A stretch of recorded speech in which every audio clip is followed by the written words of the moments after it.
सरिता की जिम्मेदारी और परिवार का साथ। एक बार की बात है, सरिता एक सीधी सादी, समझदार और जिम्मेदार लड़की थी। उसे घर की जिम्मेदारियां निभाना बहुत पसंद था। उसका व्यवहार इतना अच्छा था कि सभी उसे पसंद करते थे। उसके परिवार में माता पिता और एक भाई था। जब भी उनके घर कोई मेहमान आता, वह बड़े प्यार और खुशी से उनकी सेवा करती। उसकी यही आदत उसे और भी लोकप्रिय बनाती थी और उनके घर में हमेशा चहल पहल बनी रहती थी। एक दिन उसके रिश्तेदार उसे देखने आए और उसका मधुर व्यवहार देखकर बहुत खुश हुए। जल्द ही उसकी सगाई तय हो गई और कुछ महीनों बाद उसकी शादी हो गई। सरिता को जब पता चला कि उसके ससुराल में बड़ा परिवार है, तो वह बहुत खुश हुई, क्योंकि उसे बड़े परिवार में रहना पसंद था। शादी के बाद जब वह ससुराल पहुंची, तो उसकी सास ने उसे सभी से मिलवाया, बड़े पापा, बड़ी मम्मी, चाचा चाची, दादा दादी। सरिता इन सब से मिलकर बहुत खुश हुई और बोली, मुझे ऐसे ही परिवार की तलाश थी, जहां सभी साथ रहें और एक दूसरे का ख्याल रखें। जल्द ही उसने घर की जिम्मेदारियां संभालनी शुरू कर दी। वह सबका ध्यान रखती, मनपसंद खाना बनाती, हर किसी की जरूरतों को पूरा करने की कोशिश करती। उसकी इस आदत से घर के सभी लोग बहुत खुश थे और धीरे धीरे सभी लोग उसके ऊपर निर्भर हो गए। अपनों की खुशी के लिए काम करते करते सरिता को एहसास ही नहीं हुआ कि वह खुद को भूलती जा रही है।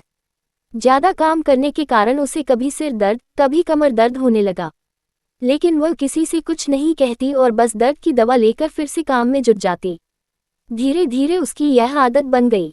जब भी उसे कोई परेशानी होती, वह दवा खा लेती। उसे मीठा बहुत पसंद था और चिंता के समय वह ज्यादा मीठा खाने लगी। कुछ महीनों बाद उसे डायबिटीज हो गई और ज्यादा तनाव के कारण उसका बीपी भी बढ़ने लगा। लेकिन फिर भी वह रुकी नहीं, क्योंकि वह जानती थी कि अगर वह आराम करेगी तो घर के काम कौन करेगा।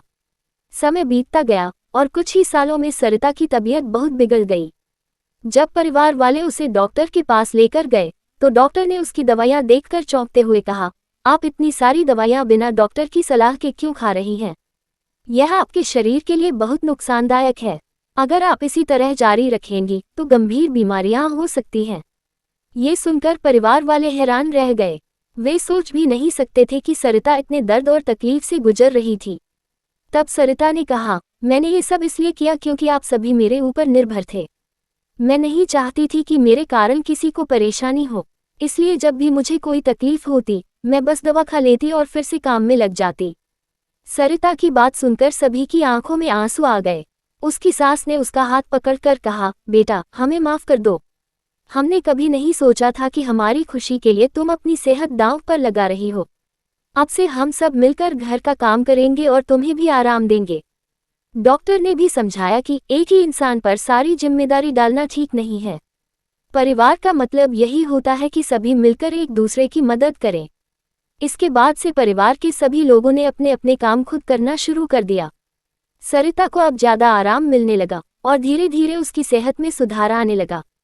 अब वह पहले से ज्यादा खुश रहने लगी, क्योंकि अब उसे यह एहसास हो गया था कि एक दूसरे की मदद से ही परिवार सही मायनों में खुशहाल बनता है।